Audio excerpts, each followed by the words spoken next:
Shalom, selamat pagi jemaat dikasih Tuhan. Kita berjumpa lagi dalam Renungan Pagi. Mari pagi hari ini kita akan bersama-sama kembali merenungkan firman Tuhan. Supaya dengan firman Tuhan, iman kita dibangun dan diteguhkan. Dengan firman Tuhan, kita akan mendapatkan kekuatan baru. Sebab dengan firman Tuhan juga, Tuhan akan menuntun kita. Melalui firman-Nya, Dia akan menerangi setiap langkah hidup kita. Sebab firman Tuhan adalah kebenaran yang memerdekakan hidup kita. Mari sebelum merenungkan firman Tuhan, saya mengajak kita berdoa. Supaya Tuhan yang menyingkapkan dan menyatakan kebenaran firman-Nya. Tuhan jugalah yang akan mengurapi kita semua. Sehingga kita bisa menangkap pesan Tuhan. Menangkap setiap rema yang Tuhan sampaikan.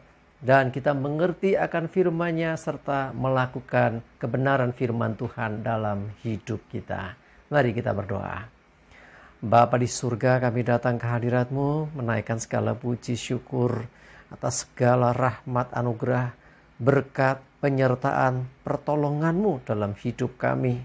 Terima kasih ya Tuhan. Kami berdoa pagi hari ini, supaya Engkau Tuhan yang menyingkapkan, menyatakan kebenaran firman-Mu. Engkau juga Tuhan yang membuat kami bisa menangkap rema, menangkap pesan Tuhan, dan kami mengerti serta melakukan kebenaran firman-Mu di dalam hidup kami. Terima kasih ya Tuhan. Dalam nama Tuhan Yesus, kami bersyukur dan berdoa. Amin. Mari jemaat dikasih Tuhan, kita buka Alkitab kita. Renungan pagi hari ini sambilkan dari Matius 18 ayat 21 dan 22. Saya bacakan. Kemudian datanglah Petrus dan berkata kepada Yesus, "Tuhan, sampai berapa kali aku harus mengampuni saudaraku jika ia berbuat dosa terhadap aku? Sampai 7 kali?" Yesus berkata kepadanya, "Bukan. Aku berkata kepadamu bukan sampai 7 kali, melainkan sampai 70 kali 7 kali. Jemaat dikasih Tuhan, Petrus bertanya, berapa kali aku harus mengampuni saudaraku ketika dia berbuat dosa atau bersalah kepadaku? Dikiranya ya 7 kali kah? Gitu kan? Tetapi Tuhan berkata, enggak, bukan 7 kali, tapi 70 kali 7 kali. Jadi kita, kalau ada saudara kita berbuat salah, teman kita atau siapapun yang berbuat salah kepada kita, dia minta maaf, ya kita harus mengampuni, memaafkan kesalahannya. Berapa kali? Gak usah dihitung. Sudah pokoknya ketika ada orang minta maaf, ya kita maafkan. Ya bagian kita itu. Loh, kalau dia berulang terus melakukan kesalahannya, sudah dimaafkan tapi berbuat salah lagi, dimaafkan lagi, kok enak di dia. Kadang pikiran kita gitu ya. Cuma dikasih Tuhan, dengar baik-baik. Berapa kali kita berbuat dosa dan salah kepada Tuhan? Kita mau minta diberikan toleransi atau mungkin pengampunan berapa kali? Itu yang harus kita sama-sama pahami. Tuhan saja tidak memperhitungkan lagi kesalahan kita. Entah berapa kali kita berbuat salah. Entah berapa kali kita berdosa kepada Tuhan. Ketika kita bertobat, Tuhan mengampuni. Demikianlah pula yang Tuhan kehendaki dari setiap hidup kita. Terhadap orang-orang yang ada di sekitar kita. Ketika mereka berbuat salah, ketika mereka berbuat dosa kepada kita. Hendaklah kita juga mengampuninya. Ya, jadi sekali lagi, karena kita juga orang berdosa sudah diampuni.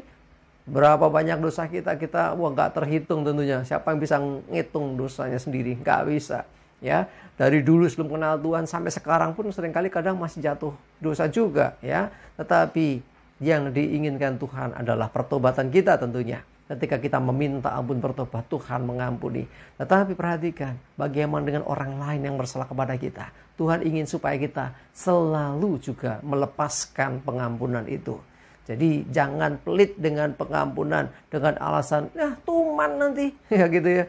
Oh sudah diampuni, sudah dimaafkan, dia buat salah lagi. Ya kalau masalah orang berbuat dosa, berbuat salah kepada kita, berulang-ulang dia lakukan, katanya tidak mengulangi, ternyata terjadi lagi. Itu urusan dia dengan Tuhan. Ya, urusan dengan Tuhan. Karena kita juga mengatakan, apa yang ditabur orang, itulah yang dituainya. Jadi artinya dia menuai perbuatannya sendiri. Bagian kita, ya, jangan menyimpan kesalahan orang. Jangan menyimpan dosa orang dalam diri kita. Lepaskan pengampunan. Ketika orang itu minta maaf, maafkan. Ya, nggak ada enaknya menyimpan kekecewaan, menyimpan kesalahan orang kepada kita. Tuhan ajarkan kita untuk melepaskan pengampunan. Ya, jadi intinya adalah seperti Tuhan pun sesungguhnya begitu mengasihi kita. Seberapa dosa kita. Ketika kita bertobat, ketika kita datang kepada Tuhan meminta ampun, Tuhan mengampuni kita. Sudah semestinya Tuhan juga menghendaki kita pun melakukan hal yang sama terhadap sesama kita. Ya, jadi orang yang bersalah kepada kita, kalau dia tidak berubah, dia masih berbuat salah lagi, minta maaf, maafkan saja.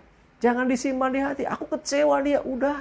Nggak ada untungnya menyimpan pahit di hati. Menyimpan kekecewaan karena orang yang selalu berbuat salah kepada kita. Daripada menyimpan kesalahan itu, lepaskan saja pengampunan atasnya. Nah kalau dia mengulang lagi, dia berbuat salah lagi. Sekali lagi, urusan dia dengan Tuhan. Bukan lagi dengan kita. Dengan kita selesai. Jadi artinya, kita jadi orang yang merdeka. Hati kita juga terjaga, tidak terkontaminasi oleh dosa orang, tidak terpengaruh oleh kesalahan orang, tidak dipengaruhi, ya. Tetapi kita memiliki hati yang penuh kasih, hati kita akan merasa damai. Nah, daripada nyimpen kekecewaan, isinya jengkel, marah terus kan. Tetapi ketika kita melepaskan pengampunan, sesungguhnya kita dimerdekakan. Ya, hati kita penuh damai sejahtera, kita sukacita, ya, nggak pahit hati lagi, nggak jengkel lagi, ngelihat orang yang yang pernah menyakiti kita, kasih dengan senyuman, karena memang tidak ada yang kita simpan di hati, kesalahan sudah kita ampuni, kita lepaskan. Nah itu yang lebih enak kan, itu yang lebih baik sesungguhnya, karena menyimpan kesalahan atau dosa orang lain dengan kita tidak melepaskan pengampunan, sesungguhnya itu beban tersendiri bagi hidup kita. Sesungguhnya itu bisa malah bikin penyakit bagi kita. Rugi kita, ya, kita nggak dapat untung dari hal itu. Justru rugi buat kita sendiri.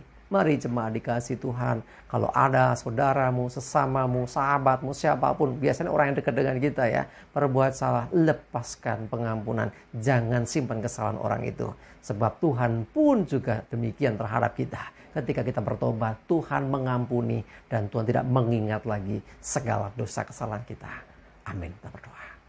Tuhan, terima kasih untuk pelajaran firman-Mu hari ini tentang bagaimana kami harus mengampuni sesama kami, saudara kami, sahabat kami, dan orang-orang sekitar kami yang mungkin berulang kali melakukan kesalahan. Mungkin mereka tidak segera berubah, tapi diulang lagi dan ulang lagi. Tetapi kami mau belajar seperti firman-Mu, melepaskan pengampunan, bukan menyimpannya, tetapi melepaskan pengampunan, supaya tidak ada beban di hati kami. Terima kasih Tuhan, biarlah Roh Kudus yang menolong dan memampukan kami melakukan hal ini dalam hidup kami. Terima kasih, kami berdoa menyerahkan hari ini hidup kami, mohon tuntunan penyertaan-Mu, dan jauhkan kami celaka mara bahaya, damai sejahtera sukacita dan berkat Tuhan menyertai kami semua. Dalam nama Tuhan Yesus kami bersyukur dan berdoa. Amin. Mari jemaat dikasih Tuhan, tetap ya semangat maju terus dalam iman dan pengharapan. Sukses menyertai kita. Selamat berlibur ya, masih libur ya. Tuhan Yesus memberkati kita semua. Amin.